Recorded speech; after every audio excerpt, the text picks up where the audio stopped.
time to look at the top two finishers in our Endurance Bike of the Year category for 2020. That being Giant's Defy Pro Advanced 2 and Canyon's long-winded Endurace CF SL 8.0 Disc Di2 Aero. Each year for Bike of the Year we test over 30 bikes. We start getting these bikes in around October. They're limited to a price point between £2.5 and £4,000 UK pounds, that is. And we're just looking to find the best bikes available. Obviously we can't test everything that's out there, so we sit down, we decide, we make a short list, we have a lot of debate, we choose those bikes, we get them in. Now in the endurance bike category this year, again, really hotly contested, but we found that the top two coming out, Giant's Defy Advanced, Canyon's Endurace, for very different reasons. So just like any BikeRadar review, I'll take you through what the endurance genre is, what we're looking for, what it means. We'll talk you through the bikes, the spec, the componentry. Then we'll find out how they both ride, any issues that we may have had, and of course, which one comes out on top and becomes the winner of this category.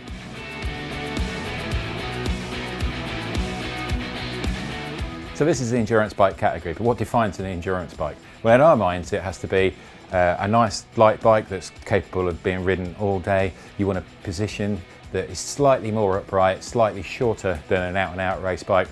It's just something about slightly more comfortable position. You want a gear range that's capable of getting you up and over the Alps or the Pyrenees or some really serious climbs. You're probably looking at slightly bigger tyre sizes than you'd find on an out-and-out race bike. Again, just to give you that little bit of comfort.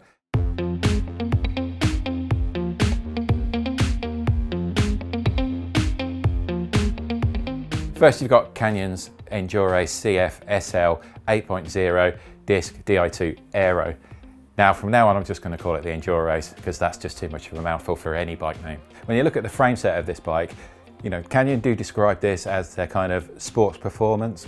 So even though it's categorized as an endurance bike, hence the name, the Endurace, it really kind of does a bit of a disservice to it because what Canyon have actually defined and designed here is an out-and-out race bike, really. It just is that slight bit taller and that slight bit shorter.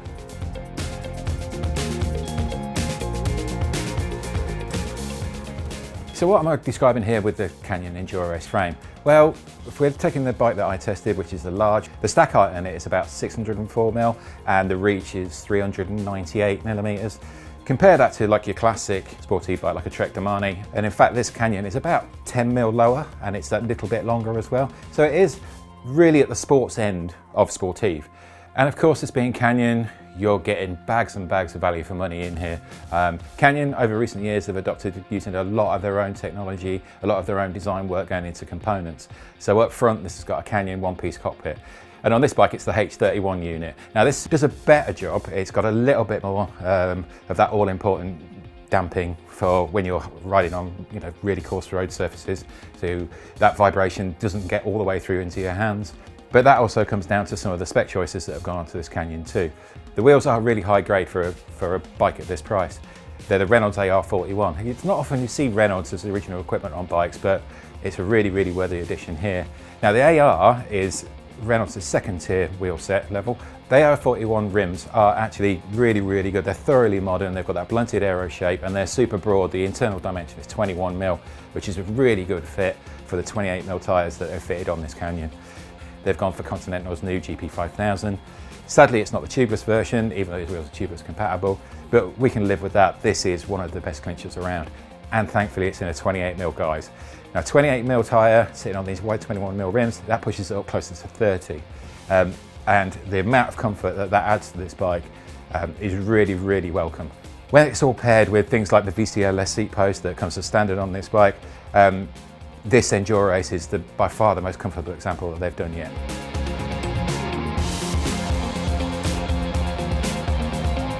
Canyon, again, also score really highly when it comes to the drivetrain.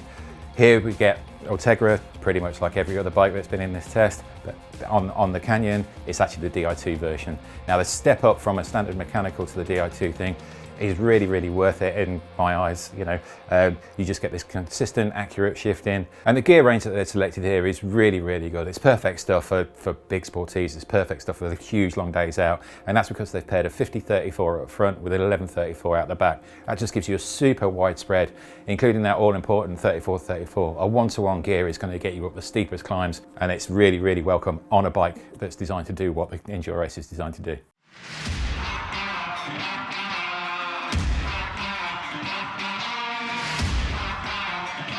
And then moving on to the Giant's Defy. Now the Defy is pretty much one of those bikes that defined the endurance bike genre. It's been around for a long, long time. It's still at the core of the Defy, and the core of the design is to make a good lightweight bicycle.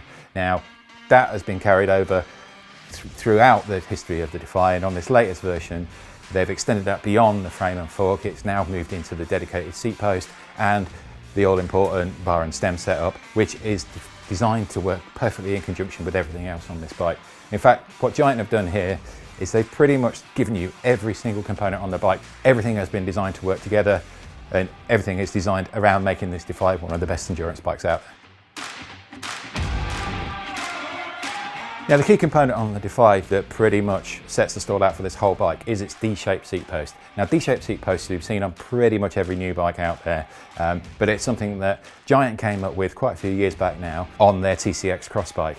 By moving to that D shape, what it meant is that they could control the stiffness of it from side to side, so you didn't get any sort of weird wandering or like the back end feeling disconnected, but it allowed the fore and aft movement to increase, and it just means that high kind of frequency stuff when you're riding on those really gritty rough surfaces, just being able this seat post just be able to just constantly kind of flutter and negate that, it works tremendously well. So what Giant have done with this is they've adapted that defuse technology and actually put it in a handlebar, and it's a handlebar designed specifically for the Defy. Now this is a really clever piece of carbon engineering. It's just a good outlay of really intelligent design. Now the profile is D-shaped. It still has a traditional round clamp, but because they've adopted this D-shaping throughout the full length of the bar and down in through the hoods, what you actually find is it has a really strange characteristic that when you're out of the saddle and you're on the hoods and you're really honking hard on the bars on a climb, these feel as stiff as anything. But when you're hitting stuff, they're actually they can flex downwards, so you get this really buttery smooth feeling at the front that's perfectly mirrored out at the back. It just works so well together, and in conjunction with the design choices they put into the frame, you know, this bike is super stiff around the bottom bracket, it's super stiff around the head tube, so it handles beautifully, but it just has this layer of smoothness.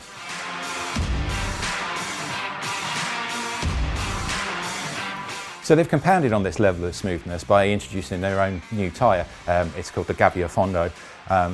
Now this tyre is designed to work perfectly in conjunction with Giant's own wheels, the SLR1, set up, ready, tubeless, straight out of the box, great to see. Now the SLR1 wheel set, really, really nice wheel set, aero profile, nice broad rim shape, weight-wise impressive, they're under 1500 grams a pair. That is really, really light, especially on a bike like this with such a broad profile rim as well. The tyres themselves, super supple, set up tubeless and big. These are a big, big tyre that fit onto this bike. It's a 32C, and you might think that might feel a little bit ponderous, a little bit slow. Actually, it just feels so quick, so smooth. And you also get the added comfort from going from a tyre at 28 up to 32. Just that extra air volume you've got in there just smooths things out remarkably well.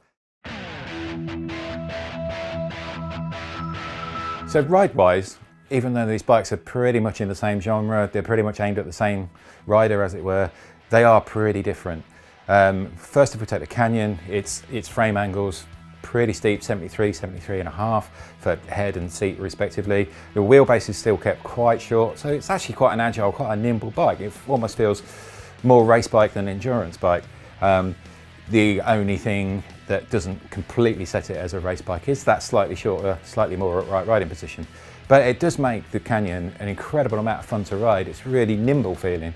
Moving on to the Giant, the frame angles are slightly more relaxed, just by a degree or so. The wheelbase is slightly longer, but it still has quite a quick handling feel, although it's very, very balanced. It feels very smooth. It feels, you know, very, very controlled, very easy to navigate this bike through tight, twisty corners, and, you know, pushing it over rougher surfaces thanks to those big volume tyres. It's just an absolute breeze. The Giant is just so comfortable at holding its line. You don't really have to worry about, you know, ruts, potholes, etc. You know these tyres are going to cope with it, and it just feels really quite special.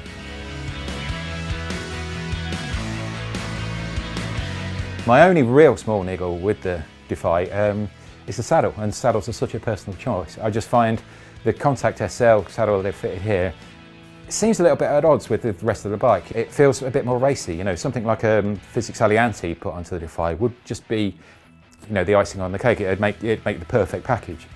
But then when we move on to the Canyon, the only issue I seem to have with the Canyon is just when you're kind of riding it on the limit. When you're out of the saddle, when you're sprinting hard or climbing hard, I just found I could just induce quite a bit of brake rub on the front. You just get that, you know, out the saddle climbs, you just got this constant kind of tick going on the front disc rotor.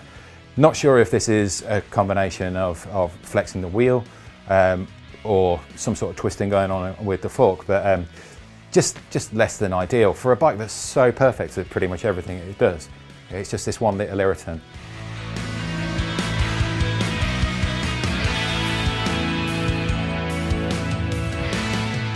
This has been a really, really difficult choice. On the one hand, Canyon is just loaded with value and it's loaded with excitement. On the other hand, Giant just have this brilliantly complete package. You know, if you're looking for an endurance bike just to do the longest rides you can in resolute comfort with handling for days, the Giant really just does edge it. It's just such a complete package. It's just got so much comfort, so much of a smooth riding nature to it. But that doesn't mean it's boring. This is no sit up and beg, go round town bike. You know, this is still an endurance bike with a performance edge. Everything is just designed to work perfectly in conjunction with each other.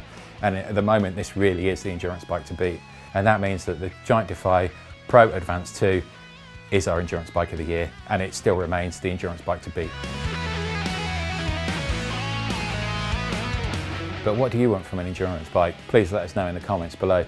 Don't forget to like and subscribe, and please click on the bell icon, then you'll get a notification every time we upload something new.